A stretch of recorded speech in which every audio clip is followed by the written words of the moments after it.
صل على سيدنا ومولانا محمد وعلى سيدنا علي وسيدتنا فاطمة وسيدتنا زينب وسيدنا حسن وسيدنا حسين وعلى آله وصحبه وبارك وسلم.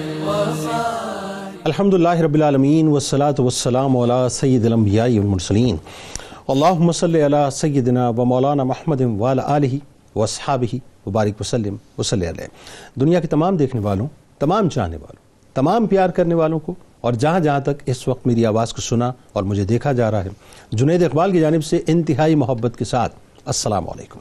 ایک بار پھر ناظرین آپ کو پر نور صبح میں صبح نور کے ساتھ میں خوش آمدید کہتا ہوں، اور آئیے بلا توقف چلتے ہیں حضرت ابو انیس محمد برکت علی علیہ رحمہ کی تالیف اسماء النبی الکریم صلی اللہ علیہ وآلہ وسلم سے رسول اللہ صلی اللہ علیہ وآلہ وسلم کے ایک اسم مبارک کی جانب سیدنا حبیب اللہ صلی اللہ علیہ وآلہ وسلم. ہمارے سردار اللہ کے حبیب درود و سلام بھیجے اللہ آپ صلی اللہ علیہ وآلہ وسلم، آپ صلی اللہ علیہ وآلہ وسلم کے آل پاک اور صحابہ کرام رضوان اللہ تعالیٰ علیہم اجمعین پر. حضرت ابو ہریرہ رضی اللہ تعالیٰ عنہ سے روایت ہے کہ نبی کریم صلی اللہ علیہ وسلم نے ارشاد فرمایا کہ اللہ تعالیٰ نے حضرت ابراہیم علیہ السلام کو اپنا خلیل بنایا اور حضرت موسیٰ علیہ السلام کو اپنے ساتھ کلامی و سرگوشی والا کرنے والا بنایا اور مجھے اپنا حبیب بنایا. اور پھر اللہ تعالیٰ نے فرمایا کہ قسم ہے مجھے اپنی عزت و جلال کی، میں ضرور اپنے حبیب کو اپنے خلیل و کلیم پر ترجیح اور فوقیت دوں گا. ناظرین کرام، آج جس پاک ہستی، جس مبارک ہستی، جس ممتاز ہستی پر ہم گفتگو کرنے جا رہے ہیں، یعنی یوں کہیے کہ ان کے محبین کے رجسٹر میں اپنا نام شامل کروانے جا رہے ہیں، آپ ایک بہت بڑے مرتبے پر فائز ہیں. دنیا آپ کو حضرت لوط علیہ السلام کے نام سے پکارتی ہے. آج ان کا تذکرہ بھی ہوگا، لیکن اس کے ساتھ ساتھ ناظرین یہ پروگرام اس اعتبار سے بہت اہم ہے، اور خاص طور پر جو ٹیلی ویژن اسکرین کے اس طرف لوگ تشریف فرما ہیں بہت توجہ سے اس کو سنیے گا کہ جس انداز سے ان کی قوم کے اوپر عذاب آیا ہے، جن وجوہات کی بنا پر آیا، آج اس کی ایکسٹینشنز ناظرین بہت ہی انجینئرڈ فارم میں ہمیں اس معاشرے میں نظر آتی ہیں. حضرت لوط علیہ السلام کے والد کا نام ہاران تھا، جو طارق یعنی آزر کے بیٹے اور حضرت ابراہیم علیہ السلام کے بھتیجے تھے.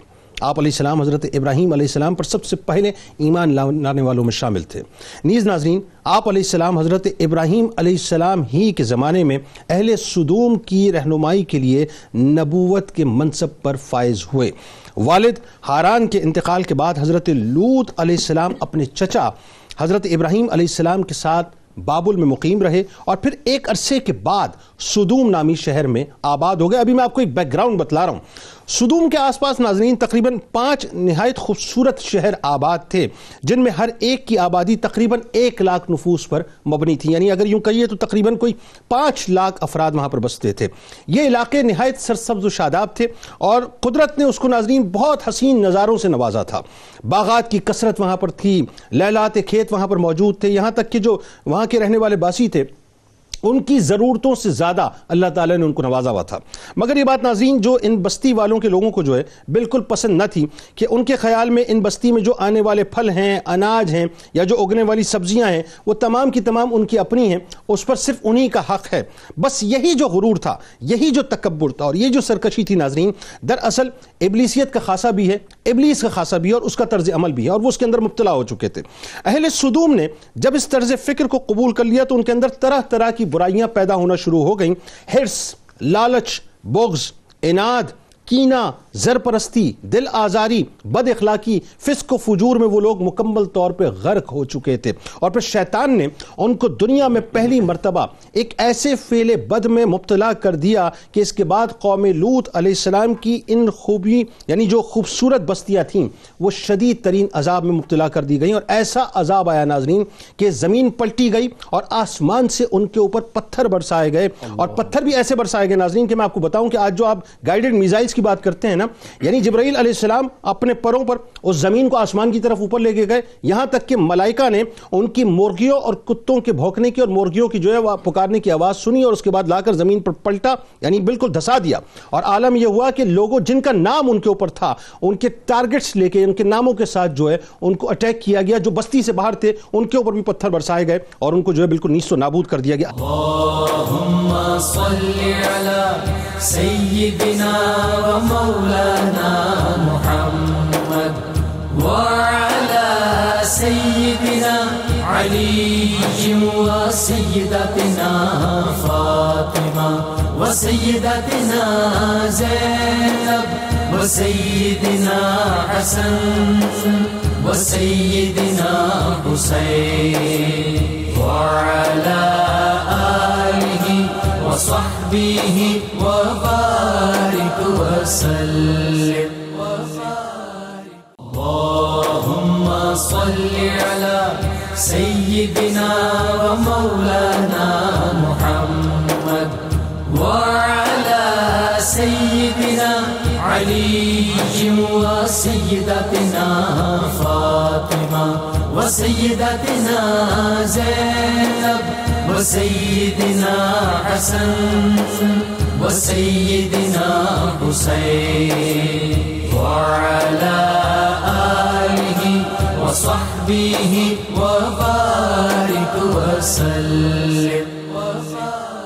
انتہائی اہم ترین موضوع علامہ صاحب, اور ظاہر ہے یہ وقت کی ریلیونس ہے, اور اس وقت جو پوری دنیا کے اندر فحاشی اور یعنی جو کچھ بھی ہو رہا ہے, میں یہ سمجھتا ہوں کہ یہ لوط علیہ السلام کی جو قوم ہے بنیادی طور پر اسی کے نظریے کی ایکسٹینشن ہے. لیکن اس سے قبل پہلے لوط علیہ السلام کے ذرا شخصی تعارف پہ بات کرتے ہیں. جی بسم اللہ الرحمن الرحیم. بہت شکریہ.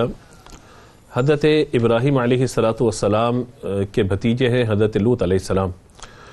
آپ کے والد محترم کا جب انتقال ہو گیا تھا تو آپ حضرت ابراہیم علیہ السلام کی کفالت میں آ گئے تھے, اور حضرت ابراہیم علیہ السلام کا معاملہ یہ ہے کہ اللہ تبارک و تعالیٰ نے آپ کو جو فضیلتیں عطا فرمائی ہیں ان میں ایک تو خلیل ہونا, جس کا خلیل اللہ کا لقب حضرت ابراہیم علیہ السلام کے ساتھ ہے. اسی طریقے سے اللہ تبارک و تعالیٰ نے آپ کو ایک اور سعادت عطا فرمائی حضرت ابراہیم علیہ السلام کو, وہ یہ ہے کہ اللہ تبارک و تعالیٰ نے آپ کو جو 2 صاحبزادے عطا فرمائے. اچھا, ان میں بھی کہیں نہ کہیں اس واقعے کا ذکر آ جاتا ہے جب وہ فرشتے حضرت ابراہیم علیہ السلام کے بعد تشریف لائے تھے اور حضرت اسحاق علیہ السلام کی بشارت انہیں عطا فرمائی تھی. تو یہ واقعہ بھی پھر وہاں سے ریلیٹ ہو جاتا ہے کہ عذاب, یعنی اس قوم پہ عذاب سے قبل جو فرشتے آپ کے بعد تشریف لائے تھے اور دعوت کا اہتمام اور کھانے پینے کا سارا سلسلہ. تو حضرت لوط علیہ السلام کے چونکہ آپ چچا ہیں, اور حضرت لوط علیہ السلام کو شہر صدوم کی طرف ہدایت کے لیے اللہ تبارک و تعالی نے مبعوث فرمایا. حضرت ابراہیم علیہ السلام کا میں ذکر کر رہا تھا اس حوالے سے کہ اللہ نے آپ کو 2 بیٹے دیے, ایک حضرت اسماعیل ہیں, ایک حضرت اسحاق ہیں, دونوں علیہم السلام. حضرت اسحاق علیہ السلام کی شان یہ ہے کہ آپ کے صاحبزادے بھی حضرت یعقوب, اور پھر یہ سلسلہ آگے چلتا چلتا حضرت یعقوب کا لقب ہے اسرائیل, یعنی نام اسرائیل ہے. اور جب ذکر کیا جاتا ہے تو اولاد یا بنی اسرائیل اذکروا, تو بنی اسرائیل میں جتنے نبی آئے ہیں وہ حضرت اسحاق علیہ السلام کی نسل سے آئے ہیں. اور بنو اسماعیل میں میرے آقا صلی اللہ تعالیٰ علیہ وآلہ وسلم تشریف لائے اور اللہ تعالیٰ نے ان پہ نبوت کا خاتمہ فرمایا, نبوت کو مکمل فرمایا. تو اس حوالے سے تو ایک کہ حضرت ابراہیم علیہ السلام کا کردار اور آپ کی شخصیت کے حوالے سے ایک بہت بڑا اثر حضرت لوط علیہ السلام پر موجود ہے. اللہ تبارک و تعالی نے آپ کو جس شہر کی طرف مبعوث فرمایا, تو جس طرح اب آپ نے ذکر کیا کہ وہاں پہ سیر و سیاحت کے لیے آنے والے لوگ وہاں بکثرت آتے تھے اور مہمان بن کے وہاں پہ تشریف لاتے تھے. اور وجہ اس کی یہ تھی کہ ایک تو سرسبز و شاداب علاقہ, جس طرح ہمارے یہاں بھی ہوتا ہے کہ بھئی آپ کسی ایسے شہر کی طرف چلی جائے یا کچھ آب و ہوا تبدیل ہو جائے, موسم تبدیل ہوتا ہے تو سیر سیاحت کے لیے ہم لوگ باہر چلے جاتے ہیں. تو اسی طریقے سے وہ علاقہ جہاں پہ موجود تھا اس کے اطراف کی جو بستیاں ہیں, تو وہ درمیان سے لوگ جب وہاں سفر کرتے تھے اطراف میں تو انہیں بہت اچھا انوائرمنٹ ایک محسوس ہوتا تھا. پھل بھی ہیں, میوہ جات بھی ہیں, خوبصورت انواع و اقسام کے پھول بھی ہیں, درخت بھی ہیں, تو یہ تمام چیزیں وہاں پر موجود ہیں. تو ظاہر ہے کہ اللہ تبارک و تعالی ہی کا یہ انعام, اللہ تبارک و تعالی ہی کا خاصہ کہ ایک بندہ کوشش کر سکتا ہے بیج ڈالنے کی یا پانی ڈالنے کی, لیکن اس میں پھل آنا ہے یا اس درخت کو خوبصورت ہونا ہے, تو یہ اللہ تبارک و تعالی ہی کا انعام تھا.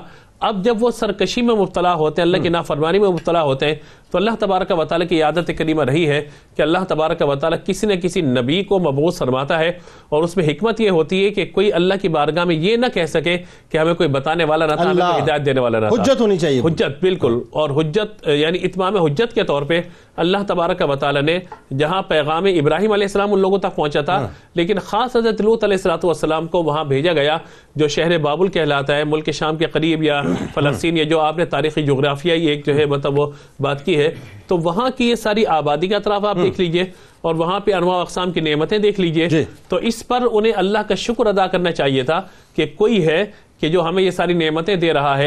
حضرت لوط علیہ السلام نے آ کر انہیں توحید کی دعوت دی، اللہ تبارک و تعالی کی طرف بلایا. ابتدا میں تو وہ لوگ قریب آ گئے، لیکن جب انہوں نے دیکھا کہ مہمانوں کی کثرت ہے اور یہاں لوگ زیادہ آ رہے ہیں اور ان چیزوں پہ ہمارا یہ حق ہے اور ہم ہی یہ سب کچھ کھائیں، ہمارے پاس ہی موجود رہے، اور مہمان نوازی سے انہوں نے اعراض کرنا شروع کیا.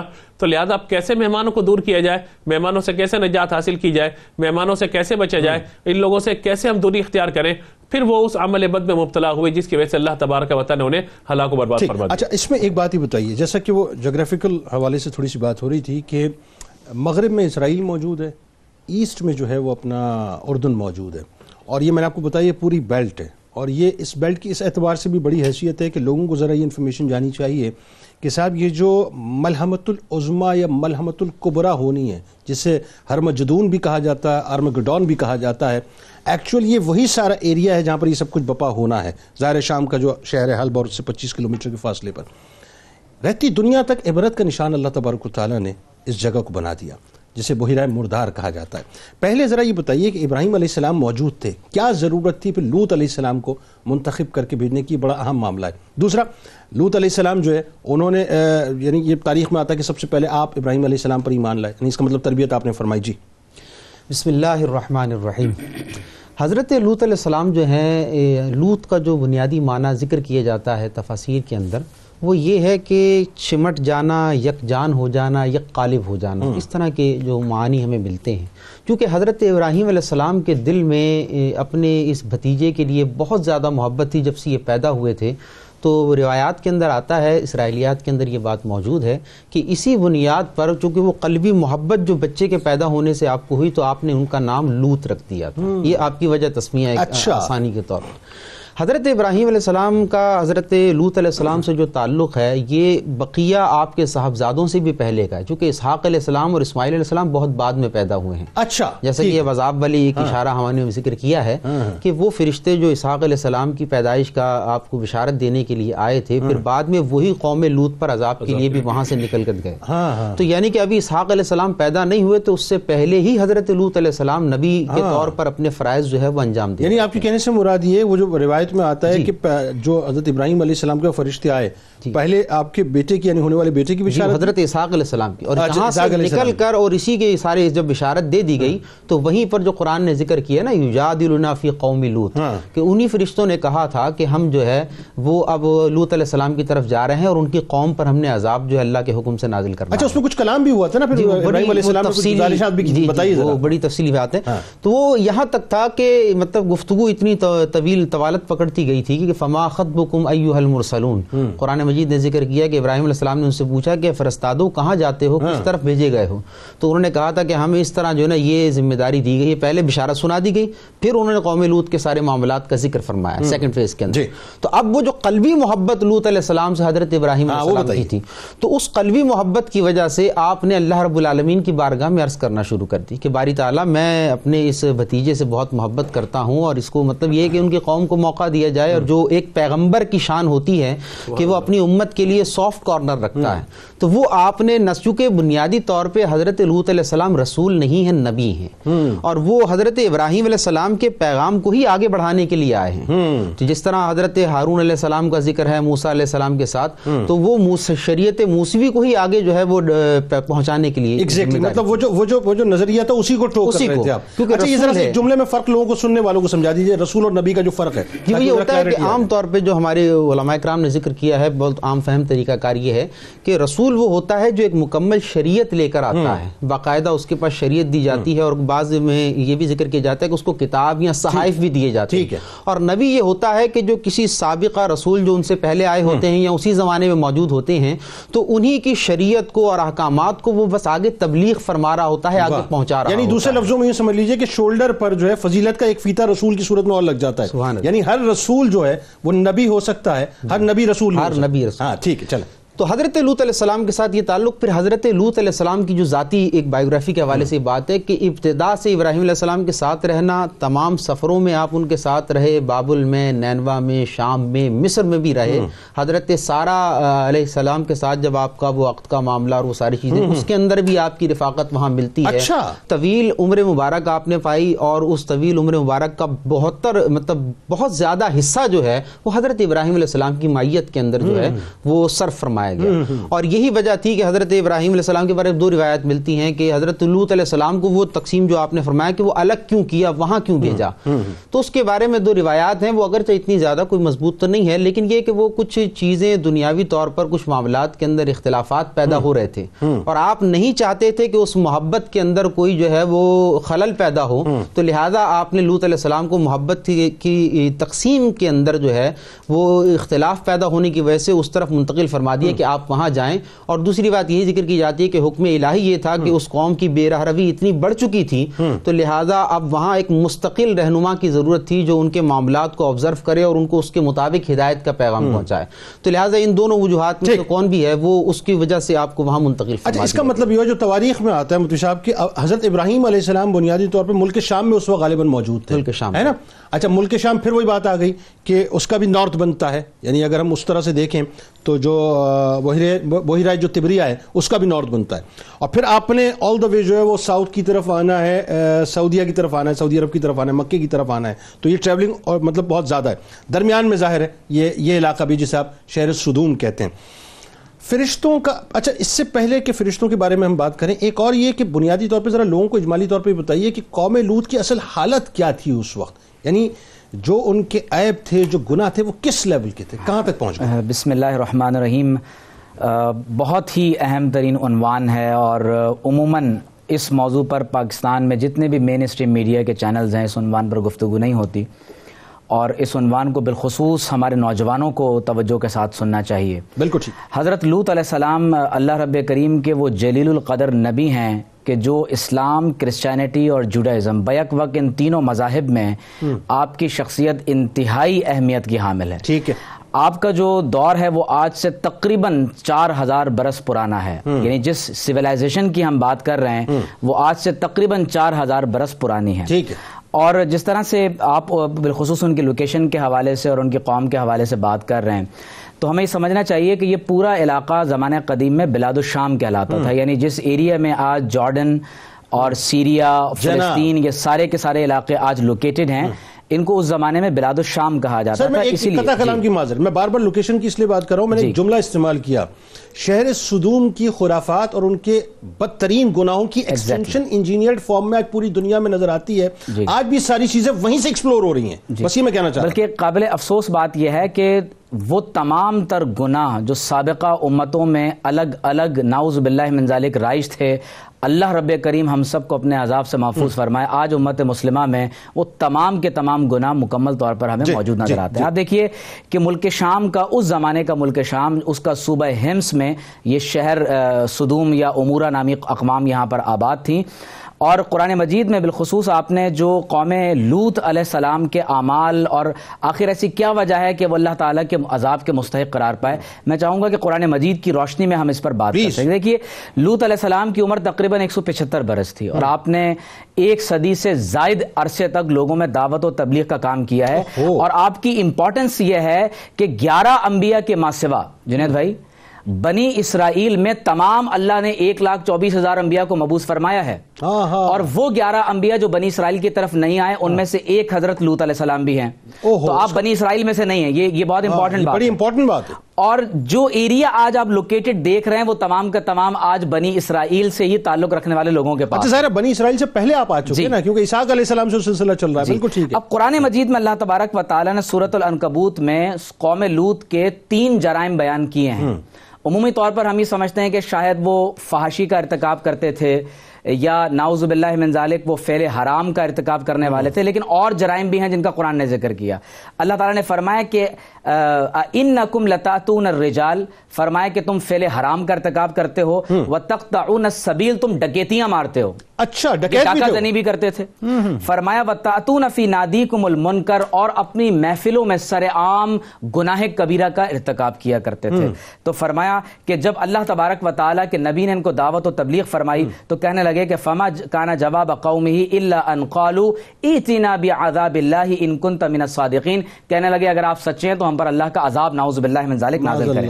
آپ دیکھیے کہ ایک اور مقام پر قرآن مجید میں اللہ تعالیٰ نے لوط علیہ السلام کی، دیکھیے جنید بھائی، یہ جو کنورسیشن ہے نا انبیاء کی، انبیاء کا اپنی اقوام سے مکالمہ، دنیا کے کل مبلغین مصلحین کے لیے اس میں دعوت و تبلیغ کے ایسے لال و گوہر موجود ہیں کہ اگر اس مکالمے کا مطالعہ کیا جائے تو ہمیں وہ گر معلوم ہوتا ہے کہ لوگوں کو تبلیغ کیسے کی جاتی ہے۔ اب آپ ذرا ڈائلاگ دیکھیے کہ نبی اور ان کی قوم کے درمیان کیا ڈائلاگ ہو۔ جی بتائیے۔ حضرت لوط علیہ السلام فرما رہے ہیں کہ اتاتون الفاحشۃ وانتم تبصرون، تم فحاشی کا ارتکاب کرتے ہو۔ انکم لتاتون الرجال شہوۃ من دون النساء، فرمایا کہ تم نعوذ باللہ مردوں کے پاس جاتے ہو، عورتوں کو چھوڑ دیتے ہو۔ اور پھر فرما رہے ہیں کہ خود فرما رہے ہیں کہ یہ تو جہالت کا کام ہے، یہ لوط علیہ السلام فرما رہے ہیں۔ اب جواب میں قوم کیا کہہ رہی ہے؟ کہہ رہی ہے کہ ان لوگوں کو یہاں سے نکال دو، ان کو یہاں نعوذ باللہ من ذالک رجم کر دیا جائے۔ اور دلیل کیا دے رہے ہیں؟ کہہ رہے ہیں کہ نعوذ باللہ من ذالک انہم اناس یتطہرون، یہ بڑے پاکیزہ لوگ بننے کی کوشش کر رہے ہیں، یعنی قوم تانا دے رہی ہے۔ یہاں اللہ کے نبی گناہوں سے روک رہے ہیں اور وہ تانا یہ دے رہے ہیں کہ نعوذ باللہ من ذالک یہ تو بہت پاکیزگی کا اظہار کر رہے ہیں۔ اور پھر قرآن مجید میں اللہ تعالیٰ نے ایک اور جگہ ارشاد فرمایا ہے، فرمایا کہ یہ جو قوم لوط ہے، اللہ رب کریم نے انہی کے اندر سے، یعنی جو ہسٹوریکلی آپ دیکھتے ہیں کہ جس طرح سے عراق سے ٹریول کر کے ہجرت کے بعد یہ لوگ اس ایریا میں آ کر آباد ہوئے، اللہ تعالیٰ فرماتا ہے اذ قال لهم اخوهم لوط الا تتقون، حضرت لوط علیہ السلام جو اپنی قوم کے بھائی ہیں، سربراہی فرما رہے ہیں کہ تم اللہ سے ڈرتے کیوں نہیں ہو؟ انی لکم رسول امین، میں ایک رسول امین بن کر تمہارے درمیان تشریف فرما ہوا ہوں۔ اتاتون الذکران من العالمین، تم لوگوں کو نعوذ باللہ من ذالک حرام کاری کی طرف دعوت دیتے ہو۔ اور پھر بہت قابل توجہ بات یہ ہے کہ اللہ کے نبی نے فرمایا کہ تم ایسے گناہ کا ارتکاب کرتے ہو ما سبقکم بہا من احد من العالمین، کہ اللہ کے بندوں میں سے کائنات میں تاریخی طور پر کسی نے اس سے پہلے نہیں کیا، بالکل پہلے ارتکاب نہیں کیا۔ اچھا اب 3 چیزیں آپ نے بتائی تھی، ایک فعل حرام آپ نے بتایا تھا، ایک ڈکیتی آپ نے اور عام مجالس میں حرام کا کھلے بندوں جو ہے وہ اظہار کرنا۔ اللہم صلی علی سیدنا و مولانا محمد وعلی سیدنا علی و سیدتنا فاطمہ وسیدتنا زینب وسیدنا حسن وسیدنا حسین وعلی آلہ وصحبہ وبارک وسلم۔ اللہم صلی علی سیدنا و مولانا محمد وعلى سيدنا علي وسيدتنا فاطمة وسيدتنا زينب وسيدنا حسن وسيدنا حسين وعلى آله وصحبه وبارك وسلم۔ علامہ صاحب ذرا تھوڑا نقشہ کھینچیں کہ فرشتے آئے، فیصلہ ہو چکا اللہ کی طرف سے ابراہیم علیہ السلام کی بارگاہ میں، ایک طرف ان کے بیٹے کی بشارت اور دوسری طرف یہ وعید بتا دی کہ جی اب آپ کے بھتیجے کی قوم کے اوپر عذاب نازل ہونے والا ہے۔ اب فرشتے چلے قوم شہر صدوم کی جانب اور شہر امورہ، یعنی جو 5 جو بستیاں تھیں ان کی جانب، فرمائیے۔ بسم اللہ الرحمن الرحیم۔ دیکھیے حضرت لوط علیہ السلام نے جب تبلیغ فرمائی ہے انہیں، اور تبلیغ فرمانے کے ساتھ ساتھ انہیں اخلاقی برائیوں سے روکنے کا ذکر بھی آپ فرماتے رہے، جس پر انہوں نے یہ کہا کہ انہم اناس یتطہرون، یہ بڑے پاکیزہ بنتے ہیں لہذا ان کو اس بستی سے نکال دیا جائے۔ تو جب یہ ساری باتیں ہوئی ہیں، سارے معاملات ہوئے ہیں، اور جب ہدایت سے اللہ تبارک و تعالیٰ کے نبی ہدایت کی بات کرتے کرتے جب ان سے مایوسی کی طرف جاتے ہیں، کہتے ہیں کہ اب یہ ان پر ہدایت کا کوئی اثر ظاہر نہیں ہو رہا، اور پھر اس گناہ سے وہ رک ہی نہیں پا رہے، یہاں تک کہ جو مہمان ان کے پاس آتے ہیں انہوں نے اس مہمانوں سے چھٹکارا حاصل کرنے کے لیے عمل بد کا سہارا لینا شروع کر دیا، اور یہ بھی ابلیس ملعون نے آ کر انہیں ایک انسانی شکل میں آ کے یہ بات سمجھائی تھی، کہا تھا کہ اگر تم چاہتے ہو کہ تم ان مہمانوں سے چھٹکارا حاصل کرنا چاہتے ہو کہ یہاں پہ لوگ سیر و سیاحت کے لیے نہ آئیں، تمہیں ان کی مہمان نوازی نہ کرنی پڑے، تو تم ان کے ساتھ جس عمل بد کو اختیار کرو، اس کا فائدہ یہ ہوگا کہ وہ لوگ یہاں پہ آنا چھوڑ دیں گے۔ پھر وہ خود جو ہے مطلب ایک نوجوان کی شکل میں آئے اور سارا معاملہ ہوا العیاذ باللہ تعالی۔ تو جب یہ سارا معاملہ ہوا تو قرآن نے یہ کہا کہ یہ وہ لوگ ہیں کہ جو عورتوں کو چھوڑ کے مردوں کے پاس جا رہے ہیں، تو اس عمل بد کے لیے اللہ تعالیٰ کے نبی حضرت لوط علیہ السلام نے انہیں کہا کہ اس سے پہلے تو یہ معاملہ کہیں دیکھنے سننے میں نہیں آیا، من احد من العالمین، کہیں یہ معاملہ دیکھنے میں نہیں آیا، تم اس گناہ کے اندر ملوث ہو رہے ہو، تو لہٰذا تمہیں یہ چاہیے کہ اللہ تعالیٰ نے تمہارے لیے جو چیز حلال کی ہے، تمہارے نکاح میں جو عورتیں موجود ہیں، اس قوم کی جو بیٹیاں موجود ہیں، تم ان سے نکاح کرو اور اپنی جائز خواہشات کو پورا کرو۔ لیکن انہوں نے آپ پر ہی جب ساری باتیں کرنا شروع کی، یہاں تک کہ اللہ تبارک و تعالیٰ کا عذاب نازل ہونے کا سلسلہ ہوا۔ یہاں پر ایک تاریخی حوالے سے ایک بات کی، جو قصص لکھنے والے ہمارے علماء ہیں جنہوں نے قرآن پاک سے واقعات کو جمع کیا ہے، انہوں نے اس بات کو خاص طور پہ لکھا ہے کہ قوموں پہ جب عذاب آیا تو وہ رات کے آخری پہر آیا، کیونکہ جو آخری پہر ہے یہ دو چیزوں کے لیے ہے، یعنی رات کی تاریکی جب چھا جاتی ہے تو اس میں دو چیزیں ہیں، گناہ گاروں کو گناہ کرنے کا موقع مل جاتا ہے، اور نیک لوگوں کو اللہ کی بارگاہ میں گریہ اوزاری کا موقع مل جاتا ہے، کہ یہ وہ خاص اوقات ہیں۔ تو یہ وہ معاملہ تھا کہ جب قوم لوط پہ عذاب ہونے کا معاملہ آیا، اللہ تعالیٰ کے فرشتے انسانی شکل میں تشریف لائے، اور حضرت ابراہیم علیہ السلام نے ان کے لیے دعوت کا اہتمام کیا، پھر کہا کہ کھانا کیوں نہیں کھاتے، تو پھر یہ سارا معاملہ جب ہوا، واقعہ ایک الگ ہے۔ تو جب وہ آپس جانے لگے ہیں تو حضرت جبریل امین علیہ السلام کے حوالے سے یہ بات بیان کی جاتی ہے کہ جب ان پر عذاب دینے کا معاملہ آیا تو حضرت جبریل امین علیہ السلام کو اللہ نے اتنی طاقت دی ہے کہ پانچوں بستیاں آپ نے اپنے پروں پر اٹھائی ہیں اور بلندی پر لے گئے، اور بلندی پہ لے جانے کے بعد اس کو بالکل پلٹ دیا ہے، جیسے شہر کو پورا پلٹ دیا جانا۔ اور اس کے بعد قرآن نے کہا کہ ان لوگوں پہ اللہ تبارک و تعالی وَأَمْطَرْنَا عَلَيْهِمْ مَطَرًا، ان پہ اللہ تعالی نے پتھر برسائے ہیں۔ یعنی فقط یہی نہیں کہ اس بستی کو الٹ پلٹ کر دیا گیا، بلکہ جتنے لوگ وہاں موجود تھے ان پر سنگ باری کی گئی، پتھر برسائے گئے، اتنے پتھر برسائے گئے کہ ان کی ناشے ٹکڑوں کے اندر منتقل ہو گئی، اور ان کا نام لینے والا کوئی باقی نہ رہا۔ میں نے جو ابتدا میں ایک بات کہی تھی وہ گائیڈڈ میزائل والی، وہ بات بالکل صحیح ہے کہ نام باقاعدہ پتھر کے اوپر ہوتے تھے، اور جو بستی سے باہر گیا ہوا تھا اس کو بھی جو ہے باقاعدہ جا کے وہ ٹارگٹ کرتے تھے، ایسا ہی تھا نا؟ نہ صرف یہ، بلکہ آپ یہ دیکھیے کہ حضرت لوط علیہ السلام کی بیوی، انہوں نے اپنی قوم سے ہمدردی کا اظہار کیا، بار بار کرتی رہی، بار بار ہمدردی کا، وائلہ نام ذکر کیا گیا، بار بار ہمدردی کا اظہار، ہائے میری قوم، ہائے میری قوم، ہائے میری قوم، تو کیا وہ ایک پتھر اس کے سر پہ بھی آ کے لگا؟ اور یہی حال نوح علیہ السلام کی بیوی کا بھی تھا نا۔ تو یہ ہمیں دیکھنا چاہیے، سمجھنا چاہیے کہ اللہ تبارک و تعالی کی ناراضی والا معاملہ اس حد تک اللہ کو ناراض کر دینا کہ پوری بستی کو تہس نہس کر دیا جائے اور پتھروں کی برسات کر دی جائے، تو اس کا مطلب یہ ہے کہ ڈاکٹر صاحب نے ابھی جن تین اعمال کا ذکر کیا کہ وہ سر عام گناہ کا اظہار کرنا، اسی طریقے سے ڈکیتی والا معاملہ ذکر کیا گیا، اس کے علاوہ حسد ہے، بغض ہے، کینہ ہے، مہمانوں کو عزت نہ دینا ہے، ان کے ساتھ برا سلوک کرنا ہے، جو یہ ساری 8-10 برائیاں جمع کر کے بیان کر دی گئی ہیں، تو ہمیں یہ دیکھنا چاہیے، غور کرنا چاہیے کہ ان سب برائیوں کی وجہ سے اللہ کا عذاب نازل ہوتا ہے، اور اللہ تبارک و تعالی نے اس جگہ کو لوگوں کے لیے عبرت کا ایسا نشان بنا دیا ہے کہ آج کہاں پر وہ موقع ہے کہ پھل ہیں، میوے ہیں، اور لوگ وہاں پہ سیر و سیاحت کے لیے جا رہے ہیں، دیکھ رہے ہیں، اور یہاں پہ اب اگر آپ یہ دیکھیے کہ وہ جگہ ایسی قابل عبرت ہے کہ آج بھی وہاں پہ لوگ جا کے پناہ طلب کرتے ہیں کہ کس طرح سے بربادی ہوئی ہے۔ بالکل، اس کو اللہ تعالیٰ نے ڈیڈ سی میں تبدیل کر دیا۔ اچھا، اب اس میں ایک بات مفتی صاحب بھی بتائیے، ایک تو یہ کہ جس وقت فرشتوں کو بھیجا گیا، اللہ تبارک و تعالیٰ نے انسانی شکل میں فرشتوں کو متشکل فرما کر بھیجا، اور بہت حسین سے لڑکوں کی صورت میں بھیجا، اور یہ میں پڑھ رہا تھا کہ وہ ان کی بیٹی سے پہلے ملاقات ہوئی، بیٹی سہم گئی تھی کہ کہیں ان کی قوم جو ان کو نہ آ لے، اور اس کے بعد جب وہ گھر میں رکھا گیا ان کو، ذرا یہاں پہ یہ بتائیے کہ اس وقت قوم نے آ کر جو ہے باقاعدہ گھیراؤ کر لیا تھا گھر کا، ذرا وہ واقعہ بھی تھوڑا سا بتائیں نا جو بیچ میں مسنگ لگ رہا ہے، اور خاص طور پہ بعد میں پھر جبرائیل امین نے جو ہے اپنا پر جب مارا تھا ان کی آنکھوں پر۔ جی دیکھیں، تفصیل کے ساتھ قرآن مجید نے اس کو کئی مقامات پر ذکر کیا ہے قوم لوط کے عذاب کو. ہوا یہ کہ وہ جب میں نے ذکر کیا پہلے بھی کہ اسحاق علیہ السلام کی بشارت دے دی, وہاں سے طے ہو گیا کہ اب یہ عذاب آنا ہے اور یہ ٹلے گا نہیں, کیونکہ بہت سارے عذابات جیسے یا چیزیں ایسی ہوتی ہیں دعاؤں کی بدولت ٹل جاتے ہیں, لیکن یہاں پر تو یجادلون فی قوم لوط ہوا, اس کے باوجود بھی فرما دیا کہ پیارے ابراہیم اپنے اس معاملے سے اعراض کر لیجیے. تو طے ہونے کے بعد فرشتے جب وہاں آتے ہیں تو روایات کے اندر یہ ملتا ہے کہ ان کو یہ کہا گیا تھا کہ جب تک لوط علیہ السلام خود 4 مرتبہ اس کو اوکے نہ کر دیں, ان کی یعنی حجت تمام نہ کر دیں عذاب کے حوالے سے, اس وقت تک عذاب کا پروسیس شروع نہیں کرنا. یعنی یہ فرشتے بنیادی طور پہ اتمام حجت کے لیے ہے. تو اللہ تعالیٰ کہیں بھی عذاب بھیجنے سے پہلے قرآن میں ذکر کئی مقامات پر اس کا موجود ہے کہ اتمام حجت فرماتا ہے. یعنی اس میں ایک اور وضاحت فرما دیجیے, سوال ہے میرا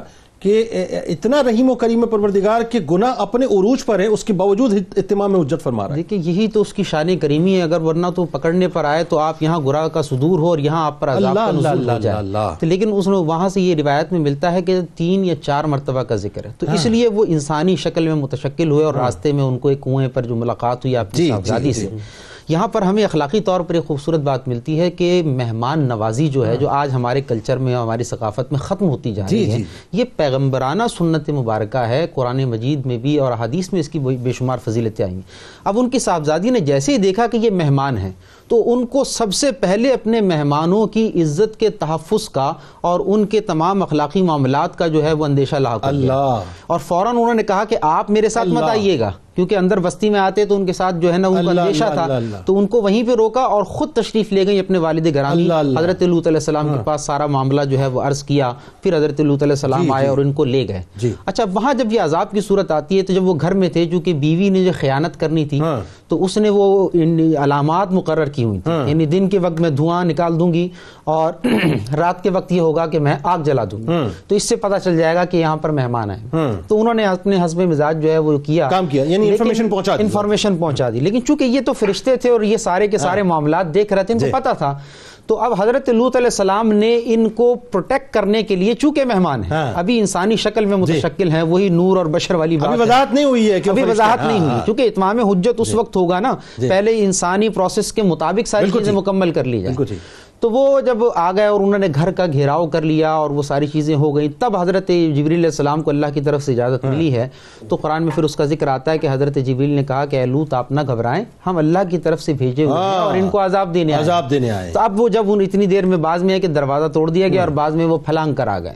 تو حضرت جبریل علیہ السلام نے جو ہے وہ اپنے پر سے جو ان کے وہاں چہروں پر لگایا. تو ایسا ہے کہ روایات میں آتا, قرآن میں اس کا ذکر ہے تمسنا کے نام سے ہے, لیکن ڈیٹیل کے اندر یہاں تک موجود ہے, بعض میں ہے کہ وہ اندھے ہو گئے اور بعض میں یہ ہے کہ ان کی آنکھیں ہی چہرے سے مٹا دی گئی. ایسا تھا کہ وہ بالکل سپاٹ چہرہ بن گیا. یہ پہلا عذاب تھا جو قوم لوط پر باقاعدہ شروع ہوا, اور یہ وہ لوگ جو گھیرے ہوئے تھے گھر کو, گھیرے علیہ السلام کے. ٹھیک ہے, اللهم صل على سيدنا ومولانا محمد وعلى سيدنا علي وسيدتنا فاطمة وسيدتنا زينب وسيدنا حسن وسيدنا حسين وعلى آله وصحبه وبارك وسلم. اللهم صل على سيدنا ومولانا محمد وعلى سيدنا علي وسيدتنا فاطمة وسيدتنا زينب وسيدنا حسن وسيدنا حسين وعلى آله وصحبه وبارك وسلم. ہمیں اس وقت جو ہے وہ کن کن محاذ پہ, کیونکہ دیکھیں میرا ماننا یہ ہے یہ ایک بہت بڑا محاذ ہے. اس میں تھوڑا سا میرا سوال ذرا آپ سن لیجئے گا. محاذ اس اعتبار سے ہے کہ ایک تو ظاہر ہے ہم جو کچھ بھی اس وقت کر رہے ہیں, سب سے بڑی جو بدنصیبی ہوئی ہے کہ اس ڈیجیٹل دور میں ہمارے ہاتھ میں کچھ نہیں ہے. نہ واٹس ایپ ہمارے پاس ہے, ہمارے ہاتھ میں نہیں ہے, اختیار میں نہیں ہے. فیس بک ہمارے اختیار میں نہیں ہے، ٹویٹر ہمارے اختیار میں نہیں ہے، الیکٹرانک میڈیا ہمارے اختیار میں نہیں ہے، اور جو کچھ دکھایا جا رہا ہے، جو کچھ فنڈ کر کے دکھانے کی کوشش کی جا رہی ہے اور اس پہ وہ کامیاب بھی ہو رہے ہیں، نتیجہ کیا جا کے نکلے گا مفتی صاحب کہ اب سوچ جو ہے وہ بہت ہی مادر پدر آزاد ہو گئی ہے؟ جنید بھائی، اس وقت دنیا میں پیڈوفائلز ہیں، چائلڈ ابیوز ہے، HIV ایڈز، یہ تمام تر چیزیں ہمیں اللہ تعالیٰ کے قانون سے جنگ کرنے کے نتیجے میں نظر آ رہی ہیں۔ آخر ڈیڈ سی کے بارے میں جو ہم یہ بار بار عبرت کی بات کر رہے ہیں، تو ہمیں یہ معلوم ہونا چاہیے کہ سطح زمین پر دنیا کا سب سے نچلا اگر کوئی مقام ہے تو وہ یہی بحر مردار ہے، جو تقریباً سطح سمندر سے کوئی 1500 فٹ تک جو ہے وہ گہرائی تک جا کر پہنچتا ہے۔ یہاں پر پہلے سمندر نہیں تھا، یہ سمندر اس وقت وجود میں آیا ہے کہ جب اللہ کے فرشتے اس زمین کو اوپر لے گئے اور اس کے بعد جب اس سرزمین کو پلٹ دیا ہے۔ تو میں یہ سمجھتا ہوں کہ یہاں پر بہت قابل توجہ بات یہ ہے کہ ہمیں ایک تو اپنے نوجوانوں کی ذہنی تربیت کرنی ہے۔ جس قوم کے نوجوانوں کی زندگی کا مقصد فوت ہو جائے، جو بے شعوری کی زندگی جی رہے ہوں، زندگی میننگ فل نہ ہو، وہ شعوری طور پر مر چکے ہوتے ہیں، ان کی شعوری موت واقع ہو جاتی ہے۔ میں یہ سمجھتا ہوں کہ حضور علیہ الصلوۃ والسلام کی یہ حدیث وہ ہمارے لیے کلیدی حیثیت رکھتی ہے کہ میرے آقا علیہ الصلوۃ والسلام نے فرمایا کہ ادبوا اولادکم علی ثلاث خصال، فرمایا کہ اپنے بچوں کو 3 باتوں کا ادب سکھاؤ۔ فرمایا حب نبیکم، سبحان اللہ، اپنے نبی کی محبت، سبحان اللہ، اپنے نبی کے اہل بیت کی محبت، سبحان اللہ، اور قرآن مجید کی تلاوت۔ سبحان اللہ۔ اگر ہم تربیت سے گھٹی میں اپنے بچوں کو یہ بات ڈال دیں کہ بیٹا تم جہاں کہیں ہوگے تمہیں اللہ تعالیٰ دیکھ رہا ہے، تم اپنے انٹرنیٹ کی گوگل کی ہسٹری ڈیلیٹ کر سکتے ہو، تم اپنی واچ ہسٹری کو، تم پرائیویسی کو تم لگا سکتے ہو، لیکن یہ بات یاد رکھو کہ جو ہسٹری اللہ تعالیٰ کے ریکارڈ میں لگ چکی ہے اسے وہاں سے کوئی ڈیلیٹ نہیں کر سکتا۔ تو میں سمجھتا ہوں کہ اگر ایک ایسا سافٹ ویئر بچوں کے قلب و ذہن میں ہم انسٹال کر دیں کہ تمہیں اللہ دیکھ رہا ہے، اور اپنے آپ کو ہم ایک مثال کے طور پر پیش کریں اور ان 3 لائنز پر اپنے بچوں کی تربیت کریں، تو مجھے یقین ہے کہ ہم اس بیماری سے نجات۔ سر ایک بات یہ بھی بتا دیجیے ساتھ ساتھ کہ جو آج ان کے ہم جنس پرستوں کے حقوق کی پروٹیکشن کی جو بات ہو رہی ہے، یہ کہا جاتا ہے کہ یہ بھی انسان ہے، ان کو بھی جینے کا حق ہے، اور صورتحال یہ ہو گئی ہے کہ ہمارے درمیان سے ہمارے سوری ٹو سے سو کال جو مسلمان ہیں ان کی آوازیں اٹھیں ان کے رائٹس کی پروٹیکشن کے لیے، اور ببانگ دہل اٹھی، تو پھر کیا کہیں گے، کس جگہ کھڑے ہیں؟ جنید بھائی، اللہ کا شکر ہے کہ ابھی تک اسلامی معاشرتوں میں یہ برائی اس حد تک بڑے پیمانے پر ابھی تک نہیں آئی ہے، لیکن اس کا پروپیگنڈا کرنے کی کوشش کی جا رہی ہے۔ تو میں یہاں پر یہ گزارش کروں گا کہ اسلامی معاشرت کی حفاظت کریں۔ مسلم سوسائٹیز پوری دنیا میں موجود ہیں، اگرچہ وہ غیر مسلم ملک ہو۔ تمام والدین کی 3 یعنی افراد ہیں جن کی بہت بڑی ذمہ داری بنتی ہے۔ نمبر 1 والدین، وہ بچوں کی تربیت پر نظر رکھیں۔ نمبر 2 اساتذہ، اور نمبر 3 میڈیا کی سب سے بڑی ذمہ داری بنتی ہے۔ اور میں مبارکباد دوں گا کہ چینل 92 کو، عموماً میں اس طرح کی گفتگو کرتا نہیں ہوں، لیکن میں مبارکباد دوں گا کہ اس عنوان پر، جبکہ مین اسٹریم میڈیا پر، یعنی جنید بھائی ایک بہت قابل توجہ بات یہ ہے کہ لوگ نیکی کی دعوت دیتے ہیں کہ یہ اتنی رکعت نماز پڑھ لیں تو یہ ثواب ملے گا، آپ اتنے روزے رکھ لیں تو یہ ثواب ملے گا، لیکن نہیں انل منکر، برائی سے روکنا یہ اس دور کا سب سے بڑا جہاد ہے۔ مبلغین کو چاہیے کہ جہاں وہ نیکی کی دعوت دے رہے ہیں ایسے گناہ کبیرہ اور برائیوں سے ضرور روکنے کی مہم چلائیں، لیکن کلید کیا ہے؟ حضور کی محبت، اہل بیت کی محبت اور قرآن کی تلاوت۔ بالکل ٹھیک ہے، آپ تینوں احباب کا بہت شکریہ، آپ تشریف لائے۔ ناظرین کرام، میں جاتے جاتے بس ایک چھوٹی سی بات عرض کرنا چاہتا ہوں۔ دیکھیے، قربان جائیے نگاہ مصطفیٰ صلی اللہ علیہ وآلہ وسلم پر۔ 1450 برس پہلے آپ نے دیکھ لیا تھا کہ ہونے والا کیا ہے۔ آپ نے بہت واضح طور پر فرما دیا تھا کہ مجھے ڈر ہے اس بات کا کہ میری قوم عمل قوم لوط علیہ السلام کو اختیار کرے گی۔ صورتحال کیا ہے ناظرین؟ اب دیکھ لیجیے، اب مادر پدر آزاد ہو چکے ہیں، بے شرمی بے حیائی اپنے عروج پر پہنچ چکی ہے۔ شرم و حیا جو ہے وہ ہمارے درمیان سے اب آہستہ آہستہ نکل کے چلی جا رہی ہے ناظرین۔ یعنی صورتحال یہ ہو گئی ہے کہ ہماری جلوتوں کو اٹھا لیجئے، ہماری خلوتوں کو اٹھا لیجئے، ایک عجیب آپ کو جو ہے وہ اپنا تضاد نظر آئے گا۔ یعنی جس وقت ہم خلوت میں جاتے ہیں، انہی موبائل فونز کے اوپر ناظرین، انہی گیجٹس کے اوپر ہم کیا کچھ نہیں کر رہے ہوتے، ہر شخص کو اپنے بارے میں پتا ہے۔ کل بروز محشر ہم جواب کیا دیں گے؟ ذرا سوچئے کہ یہ جو قوم تھی جسے آپ شہر صدوم میں بسا ہوا دیکھتے ہیں ناظرین، تاریخ کے اندر 5 لاکھ افراد تھے، لیکن وہی بات ہے کہ جب اس بدفعلی کی انتہا کو پہنچ چکے تھے، اللہ تبارک و تعالیٰ نے ان کی زمین کو مکمل طور پہ پلٹ دیا، یہاں تک کہ ان کو نیست و نابود کر دیا، اور اس جگہ پر اب ڈیڈ سی موجود ہے، بدبودار ڈیڈ سی موجود ہے۔ آج مجھے معذرت کے ساتھ یہ جملہ کہنے دیجئے کہ امت محمدی صلی اللہ علیہ وآلہ وسلم میں وہ تمام گناہ جو کہ پرانی اقوام میں تھے، انبیاء کرام علیہ السلام کے اقوام میں تھے، اس کی انجینئرڈ فارم ہم میں نظر آتی ہے. Engineered form. ناظرین، ہم تو اب ہر چیز کو ڈیجیٹلائز کر چکے ہیں نا صاحب. ہم برہنہ ویڈیوز بناتے ہیں، اس کو ایکسپلور کر دیتے ہیں ہم سوشل میڈیا کے اوپر. ہم گفتگو جو ہے اتنی یوں سمجھ لیجئے کہ نچلے لیول کی کرتے ہیں، اور اس کے بعد ہم اس کو ایکسپلور کر دیتے ہیں سوشل میڈیا کے اوپر. ہم کیا کچھ نہیں کر رہے، لیکن اس کے باوجود بھی ہم پر عذاب نہیں آ رہا. کیوں نہیں آ رہا؟ اس لیے کہ وما کان اللہ لیعذبہم وانت فیہم. اے نبی، جب تک آپ ان کے درمیان موجود ہیں ہم ان پر عذاب نازل نہیں کریں گے. یہ رخ مصطفیٰ صلی اللہ علیہ وآلہ وسلم کا صدقہ ہے کہ اللہ تعالی ہم پر عذاب نازل نہیں کرتا، لیکن اس کے باوجود بھی ہم سمجھنے کو تیار نہیں ہیں، پلٹنے کو تیار نہیں ہیں. بس ایک جملہ آخر میں کہ یہ 5th جنریشن وار ہے ناظرین. نسلوں کو تباہ کرنے کی ایک ایسی سازش ہے جو اب اوپن سیکرٹ ہے. اب یہ اوپن سیکرٹ ناظرین واضح ہو چکا ہے. بس یہ سمجھ لیجئے اگر اپنی نسلوں کو تباہی سے بچانا ہے تو پھر اس طرح کے نعروں سے باہر نکالنا پڑے گا اور بچا کے رکھنا پڑے گا. یاد رکھیے گا کل بروز محشر لوگوں کو اس بات کی فکر ہے نا کہ واٹس ایپ کی پرائیویسی آج ہماری کہاں چلی جائے گی. ایک ڈیبیٹ، ایک ہیش ٹیگ، ایک ٹرینڈنگ بنی ہوئی ہے کہ واٹس ایپ پہ پرائیویسی کہاں چلی جائے گی. ارے صاحب، واٹس ایپ کی پرائیویسی کا فکر ہے آپ کو، اس بات کی فکر نہیں ہے کہ اللہ تبارک و تعالیٰ کی قدرت کے ڈیٹا میں تمام چیزیں سیف ہو رہی ہیں. وہاں پہ آپ پرائیویسی لگائیں کہ نہ لگائیں. فَمَن يَعْمَلْ مِثْقَالَ ذَرَّةٍ خَيْرًا يَرَهُ وَمَن يَعْمَلْ مِثْقَالَ ذَرَّةٍ شَرًّا يَرَهُ. جس نے ذرہ برابر نیکی کی ہے دکھا دیا جائے گا، اور ذرہ برابر گناہ کیے ہیں یہ ہاتھ گواہی دیں گے، منہ پر مہر لگی ہوئی ہوگی. ذہن میں رکھیے گا کہ اس وقت آپ کچھ بھی بچا نہیں سکیں گے. جتنا بھی سیف ڈیٹا ہے وہ سب کا سب اللہ تبارک و تعالیٰ سامنے رکھ دے گا، چاہے وہ لوگوں کے سامنے کیا ہے یا حریری پردوں کے پیچھے بیٹھ کر کیا ہے. اللہ تعالیٰ آپ کا، ہمارا، ہم سب کا حامی و ناصر. آئیے کتاب الشفا کی جانب چلتے ہیں اور آگ سے جلے ہوئے کا علاج آپ کے سامنے پیش کرتے ہیں، یعنی اس کو کیسے جو ہے وہ اپنا شفا ہو سکتی ہے. اگر کوئی شخص آگ سے جل جائے تو اول و آخر درود پاک کے ساتھ 11 بار سورہ انبیاء کی آیت نمبر 69 پڑھ کے 69 پڑھ کے متاثرہ شخص پر دم کیا جائے، انشاءاللہ بہت جلد زخم ٹھیک ہو جائے گا. حضرت علی کرم اللہ وجہ الکریم کا قول مبارک ہے کہ حقیقی توبہ 4 ستونوں پر استوار ہے.